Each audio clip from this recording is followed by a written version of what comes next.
Beauty heavily का राहस जानिए। एक बेरौनक से पुराने मकान के बाहर आकर रुकती है। सुजाता, ये तुम मुझे किस जगह लेकर आई हो? ये तो कोई गरीबों की बस्ती लगती है। यहाँ ऐसा क्या है? हीराचंद की कुछ भी समझ में नहीं आ रहा था कि सुजाता उसे ऐसी अजीब सी जगह क्यों लाई है, जिस मकान में दिन में भी अंधेरा दिख रहा था और धुआं उठ रहा था। आप मेरे साथ अंदर चलिए, सब समझ जाएंगे। यहाँ हमारी हर समस्या का समाधान मिलेगा। सुजाता और हीराचंद आशंकित कदमों से उस मकान में दाखिल होते हैं।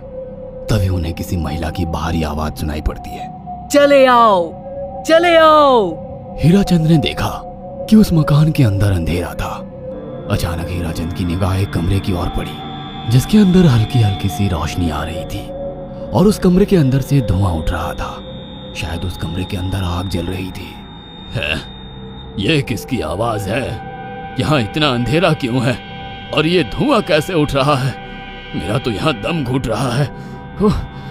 सुजाता और हीराचंद धीरे धीरे कदमों से उस कमरे के अंदर चले गए। अंदर वाले कमरे में बिखरे बाल वाली एक खूबसूरत सी बूढ़ी औरत सामने जल रही आग में एक मुर्गी की गर्दन काटकर उसका खून गिरा रही थी और मुर्गी का शरीर छटपटा रहा था। ये देखकर सुजाता को उबकाई आने लगी। हीराचंद ने सुजाता की ओर देखकर कहा, तुम ही मुझे यहाँ लेकर आई हो और खुद ही घबरा रही हो। कौन है ये भयानक सी शक्ल वाली औरत और हम यहाँ क्यों आए हैं? अचानक उस औरत ने एक झटके में मुर्गे की गर्दन धड़ से अलग कर दी। ये देखकर सुजाता के मुंह से चीख निकल गई और सेठ हीराचंद भी सहम गया। वो बहुत डरावना नजारा था। ये अघोरा ताई हैं। ये हमें अपनी काली तंत्र विद्या से संतान सुख प्रदान कर सकती हैं। इसलिए मैं आपको यहाँ लेकर आई हूँ। कैसी बात करती हो? जहाँ बड़े से बड़े डॉक्टर सफल नहीं हुए, वहाँ ये मामूली औरत क्या कर लेगी? हीराचंद की बात सुनकर अघोरी ताई ने गुस्से से हीराचंद की ओर देखकर कहा, नादान हीराचंद, काली विद्या में इतनी शक्ति है कि मरे को भी जिंदा कर दे। संतान पैदा कराना कौन सा मुश्किल है? तुम्हें मेरा नाम कैसे पता? क्या तुम सच में हमें संतान सुख दिला सकती हो? तुम जितनी दौलत मांगोगी मिल जाएगी, अगर ये संभव है तो। संतान का नाम सुनते ही हीराचंद की आंखों में चमक आ गई। वह संतान के लिए कुछ भी कर सकता था। तुम लोगों को मुझे एक नवजात शिशु लाकर देना होगा। मैं उस शिशु की बलि चढ़ा दूंगी और फिर वही शिशु तुम्हारे घर में फिर से जन्म लेगा। नवजात शिशु की बलि का नाम सुनते ही सुजाता और हरिचंद डर के मारे सिहर गए, पर उनकी आंखों में उनकी संतान का सपना ज्यादा बड़ा था। वो सब करने को तैयार थे। अघोरा ताई, आप जैसा कहेंगे हम वैसा करेंगे। बस हमें संतान सुख दिला दो। बिना वारिस के हमारी दौलत किस काम की? संतान सुख के लिए अंधे हो चुके सुजाता और हरिचंद अपनी नौकरानी शीला से एक नवजात बच्ची चोरी करवा के अघोरी ताई को दे देते हैं।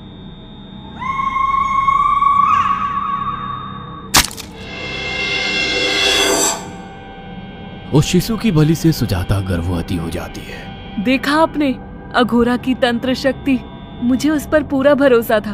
चलो चलकर उन्हें धन्यवाद कहते हैं। हीराचंद और सुजाता अघोरा ताई के पास पहुंचते हैं। वो दोनों बहुत खुश थे और अघोरा पर उन्हें अंधविश्वास हो गया था। अघोरा ताई, आप महान तंत्रिका है। आपने वो चमत्कार कर दिखाया जो बड़े बड़े डॉक्टर नहीं कर सके। ये काली विद्या है बेटा। अगर तुम दोनों चाहो तो मैं इस विद्या से तुम दोनों को हमेशा के लिए जवान बना सकती हूँ। क्या सच में ऐसा संभव है? हाँ बिल्कुल, पर इसके लिए तुम्हें जवान लड़के और लड़कियों की बलि चढ़ानी होगी। तुम उन्हें यहाँ तक लाओ, बाकी मैं देख लूंगी। जवान रहने की लालच में अंधे सुजाता और हरिचंद एक अनाथ आश्रमों से हर रोज एक लड़की या लड़के को गोद लेने के बहाने अघोरी के पास बलि चढ़ाने ले जाने लगे। और एक दिन अघोरी ताई ने हीराचंद और सुजाता से इंसानी मांस खाने को कहा। पूरी तरह से इंसान से हैवान बन चुके अब वो दोनों इंसानी मांस खाने के लिए तैयार भी हो गए। ये गर्म खून और मांस खाकर तुम लोगों की उम्र भी बढ़ जाएगी। खाओ इसे। हाँ, सच में ये इंसानी मांस बड़ा स्वादिष्ट है। अघोरा ने अपनी बातों में फंसाकर सुजाता और हरिचंद को नरभक्षी बना दिया था। वो तीनों हर दिन बलि चढ़ाकर खून पीकर मांस खाने लगे। नौकरानी शीला भी नए शिकार लाने में उनकी मदद करती थी, मगर एक दिन शीला को शिकार नहीं मिला।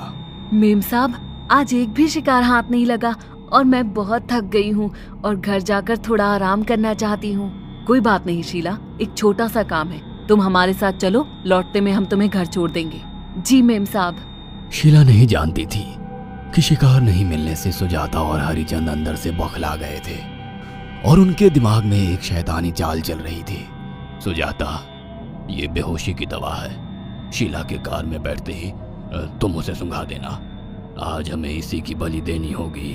इसने हमारे यहाँ का बहुत खाना खाया, अब हम लोग इसे खाएंगे, वैसे भी ये आगे चल के हमारे लिए खतरा बन सकती थी। कार में बैठते ही सुजाता शीला को बेहोश कर देती है और वो लोग सीधे अघोरी ताई के यहाँ पहुंच जाते हैं, जहां अघोरी ताई शीला की बलि चढ़ा देती है और तीनों मिलकर उसे नोच कर खाते हैं। अघोरी ताई, हमको बलि चढ़ाते हुए पूरा 1 साल हो गया है, हमारा बेटा भी साल भर का हो चुका है, अब और कितनी बलि देनी होगी? बस एक आखिरी क्रिया और बची है, उसके बाद तुम दोनों हमेशा के लिए जवान हो जाओगे। कैसी क्रिया अघोरा ताई? 3 दिन बाद सूर्य ग्रहण है, हमें पास के घने जंगल में एक विशेष क्रिया करनी होगी, उसके बाद तुम लोग कभी बूढ़े नहीं होगे। कितना अच्छा होगा, हम हमेशा जवान रहेंगे और सालों साल तक अपनी दौलत से ऐश करेंगे। हाँ, सच कहा, अघोरा ताई ने हमारे हर सपने पूरे कर दिए। 3 दिन बाद बंगाल के बियाबान जंगल में कोहरे और ओस से भीगे पेड़ों के बीच एक घने बरगद की बेलों पर कटे इंसानी सिर लटक रहे थे, जिसमें से खून टपक रहा था। काले जादू का सामान भी रखा था। कितनी भयानक जगह है ये, हर तरफ कटे हुए सर लटक रहे हैं। थोड़ी देर में सब समझ जाओगे, बैठ जाओ और मेरे साथ ये मंत्र दोहराओ। अघोरा, ये किन लोगों की कटी हुई गर्दनें हैं, आप यहाँ क्या करने वाली हो? हीराचंद की बात सुनकर अघोरा जोर जोर से हंसने लगी और उसने एक शैतानी हंसी हंसते हुए हीराचंद की ओर देखकर कहा, तुम जैसे ही लोगों ने अपनी इच्छाओं को पूरा करने के लिए इन लोगों की बलि चढ़वाई है और फायदा उठाया है। अब तुम दोनों आंखें बंद करके यहाँ बैठ जाओ और मेरे साथ मंत्रों को दोहराते जाओ।